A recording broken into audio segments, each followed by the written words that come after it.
Hi,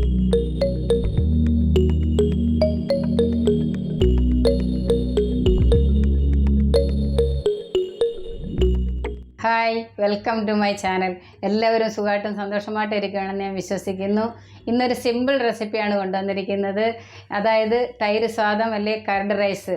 ഇത് വല്ലപ്പോഴും ഒക്കെ നമ്മുടെ ആഹാരത്തിൽ ഉൾപ്പെടുത്തുക. ഇതിൽ ധാരാളം കാൽസ്യവും പ്രോട്ടീനും അടങ്ങിയതാണ്. ഇത് വയറിലെ ചൂട് കുറയ്ക്കാനും ദഹനത്തിനും ഒക്കെ നല്ലതാണ്. ഇത് രുചികരമായിട്ട് എങ്ങനെയാണ് തയ്യാറാക്കുന്നത് നമുക്കൊന്ന് കണ്ടു നോക്കാം. തൈര് സാദം തയ്യാറാക്കാൻ വേണ്ടി 1 കപ്പ് പച്ചരിയാണ് ഞാൻ എടുത്തിരിക്കുന്നത്. ഇത് ചോറ് വയ്ക്കുന്ന വളരെ ചെറിയ സൈസ് പച്ചരിയാണ് ഞാൻ എടുത്തിരിക്കുന്നത്. അത് നമുക്ക് ഈ ബൗളിലേക്ക് ഇട്ട് കൊടുക്കാം. സാധാരണ പൊന്നി റൈസ് വെച്ചും സോന മസൂരി റൈസ് വെച്ചും നമുക്കിത് തയ്യാറാക്കാം. പിന്നെ നമ്മുടെ വീട്ടിൽ ഏത് അരിയുണ്ടോ അത് വെച്ച് തയ്യാറാക്കാം. അതുപോലെ ബാക്കി വരുന്ന ചോറ് വെച്ച് നമുക്കിത് തയ്യാറാക്കാം. ഇനി നമുക്കിത് 2 വെള്ളത്തിൽ കഴുകി എടുക്കാം.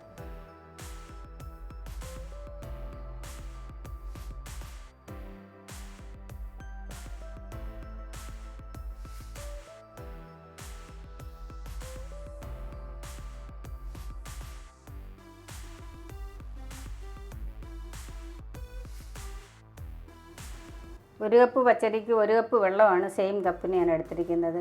ഇത് ഒന്ന് കുതിരാൻ വയ്ക്കാൻ. ഇനി ഒരു 10 മിനിറ്റ് ഇത് കുതിരാൻ മാറ്റി വയ്ക്കാം. 10 മിനിറ്റ് കഴിഞ്ഞിട്ടുണ്ട്. അരിയൊക്കെ കുതിർന്നിട്ടുണ്ട് കുറച്ച്. ഇനി നമുക്കിതൊന്ന് സ്ട്രെയിൻ ചെയ്തെടുക്കാം. ഒന്ന് ഊറ്റിയെടുക്കാം.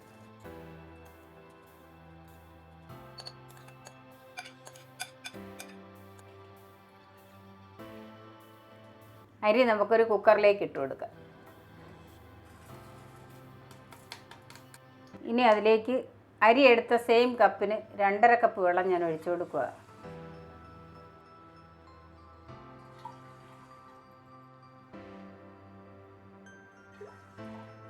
കുക്കർ അടച്ച് വെച്ച് മീഡിയം ഫ്ലെയിമിൽ 3 വിസിൽ കേൾപ്പിച്ചെടുക്കാം.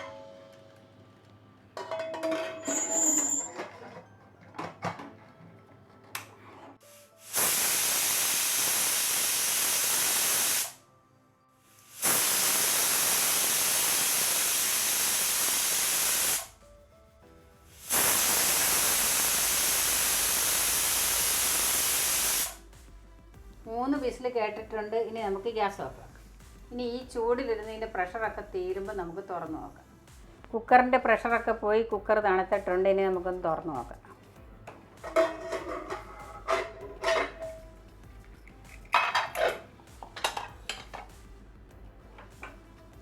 നല്ലപോലെ വെന്തിട്ടുണ്ട് ചോറ്.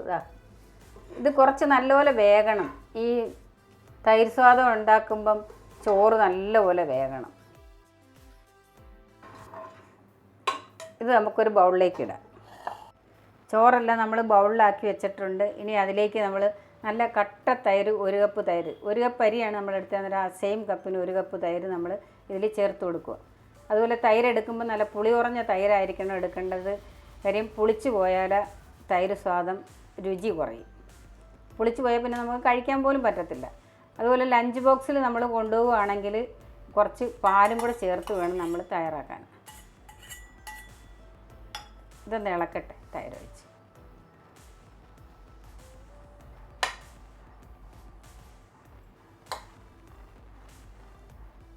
ഒരു കപ്പ് തൈര് നമ്മൾ ഒഴിച്ചിട്ടുണ്ട്. ഇനി 1/2 കപ്പ് തൈരും കൂടെ ഒഴിക്കുക. തൈര് 1 കപ്പായപ്പോൾ ശരിയായില്ല കേട്ടോ. 1.5 കപ്പ് തൈര് നമ്മൾ ചേർത്ത്. ഇനി നമ്മളിതിൽ പാലൊഴിച്ചൊന്ന് ലൂസാക്കും. ഇനി നല്ലപോലെ ഒന്ന് മിക്സ് ചെയ്ത് കൊടുക്കാം. 1/2 കപ്പ് പാല് നമ്മൾ ചേർത്ത് കൊടുക്കുകയാണ്. ഇത് നമ്മൾ ലഞ്ച് ബോക്സിലൊക്കെ നമ്മൾ കൊണ്ടുപോവുകയാണെങ്കിൽ ലഞ്ച് നേരം ആകുമ്പോഴത്തേനും, ഉച്ചയ്ക്ക് ഊണ് കഴിക്കാൻ നേരം ആകുമ്പോഴത്തേനും അങ്ങ് പുളിച്ചു പോകും. അതിന് പുളിക്കാതിരിക്കാൻ വേണ്ടിയാണ് നമ്മൾ കുറച്ച് പാല് ചേർത്ത് കൊടുക്കുന്നത്. പിന്നെ ഈ തൈര് ചേർത്ത് കുറച്ച് നേരം കഴിയുമ്പോൾ അങ്ങ് കട്ടിയാകും. അങ്ങനെ കുറച്ച് ലൂസാക്കാൻ വേണ്ടി കൂടെ കുറച്ച് പാല് നമ്മൾ ചേർക്കുന്നത് നല്ലതാണ്. ഇനി നമുക്കിതിലേക്ക് 1 ടീസ്പൂൺ ഉപ്പ് ഇട്ട് കൊടുക്കാം. ഉപ്പ് ടേസ്റ്റ് അനുസരിച്ച് ചേർക്കുക.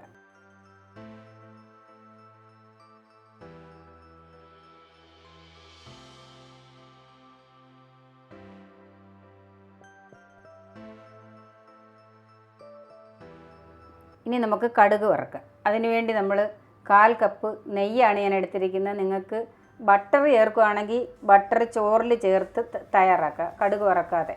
അതെല്ലാം നെയ്യ് വേണ്ട, നെയ്ക്കകത്താണ് ഞാൻ കടുക് വറുക്കുന്നത്. നെയ്യ് വേണ്ടെങ്കിൽ പിന്നെ എള്ളെണ്ണയോ പിന്നെ കപ്പലണ്ടി എണ്ണയോ ഉപയോഗിക്കാം. നെയ്യ് ചൂടായിട്ടുണ്ട്. അതിലേക്ക് നമ്മൾ 1/2 ടീസ്പൂൺ കടുക് ചേർത്ത് കൊടുക്കുക.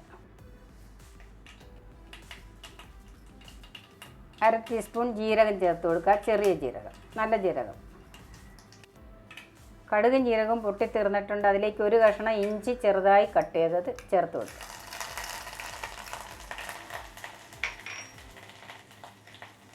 ഒരു 3 പച്ചമുളക് ചെറുതായി കട്ട് ചെയ്തത്. എരിവൊക്കെ അവരവരുടെ ഇഷ്ടം അനുസരിച്ച് ചേർക്കാം കേട്ടോ.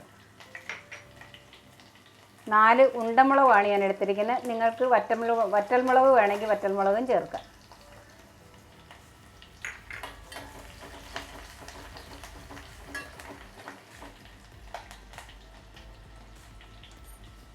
ഒരു തണ്ട് കറിവേപ്പില കഴുകി ക്ലീൻ ചെയ്തുകൊണ്ട് വെച്ചിരിക്കുക. അത് നമുക്കിതിലേക്ക് ചേർത്ത് കൊടുക്കാം.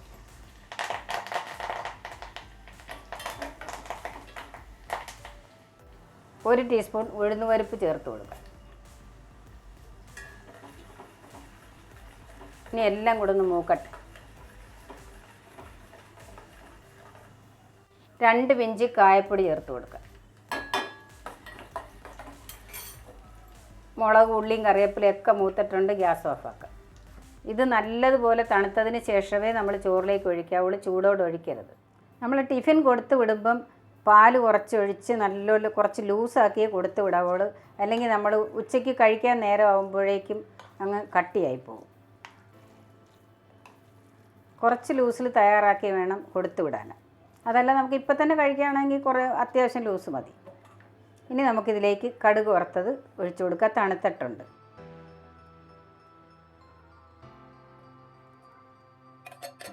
ഇനി ഒന്ന് ഇളക്കി കൊടുക്കുക. നെയ്ക്കകത്ത് കടുക് വറുത്ത് ചേർക്കുമ്പോഴാണ് തൈര് സ്വാദത്തിന് യഥാർത്ഥ ടേസ്റ്റ് കിട്ടുന്നത്. പിന്നെ നെയ്യ് ഇഷ്ടമില്ലാത്തവരാണെങ്കിൽ ഏതെങ്കിലും എണ്ണ ഉപയോഗിച്ച് കടുക് വറുത്താലും മതി. ഇനി നമുക്ക് അനാറ് കുറച്ച് ചേർത്ത് കൊടുക്കുക. കുറച്ച് മാതളത്തിൻ്റെ അല്ലി. ഇത് നിർബന്ധമൊന്നുമില്ല. ഇതൊരു ഡെക്കറേഷന് വേണ്ടിയിട്ട് ഇപ്പം നമ്മൾ ഇത് ഡെക്കറേഷൻ ചെയ്യാൻ വേണ്ടിയിട്ട് മാത്രം ഇത് ചേർത്ത് കൊടുക്കുക. ഒരു ഭംഗിക്ക് വേണ്ടിയിട്ട്. കുറച്ച് മല്ലിയില നമുക്കിതിലേക്ക് ഇട്ട് കൊടുക്കാം.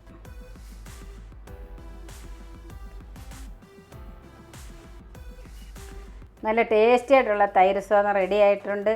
ഇത് നമുക്ക് ചമ്മന്തിപ്പൊടി കൂട്ടി, മധുരമില്ലാത്ത ചമ്മന്തിപ്പൊടി ഞാൻ ചമ്മന്തിപ്പൊടിയുടെ വീഡിയോ ഇട്ടിട്ടുണ്ട്. അതുപോലത്തെ ചമ്മന്തിപ്പൊടി കൂട്ടി പൊട്ടറ്റോ ഫ്രൈയുടെ കൂടെ അച്ചാർ, പപ്പടമൊക്കെ കൂട്ടി കഴിക്കുക. ഇതൊന്നുമില്ലെങ്കിലും വളരെ രുചികരമായ ടേസ്റ്റി ആയിട്ടുള്ള ഒരു തൈര് സ്വാദമാണ്. എല്ലാവരും ഒന്ന് തയ്യാറാക്കി നോക്കുക. വീഡിയോ കണ്ട് ഇഷ്ടപ്പെടുകയാണെങ്കിൽ എല്ലാവരും ഒന്ന് ലൈക്ക് ചെയ്യാനും കമൻറ്റ് ചെയ്യാനും ഷെയർ ചെയ്യാനും സബ്സ്ക്രൈബ് ചെയ്യാനും ഒന്നും മറക്കല്ലേ. നന്ദി, നമസ്കാരം. Thank you so much.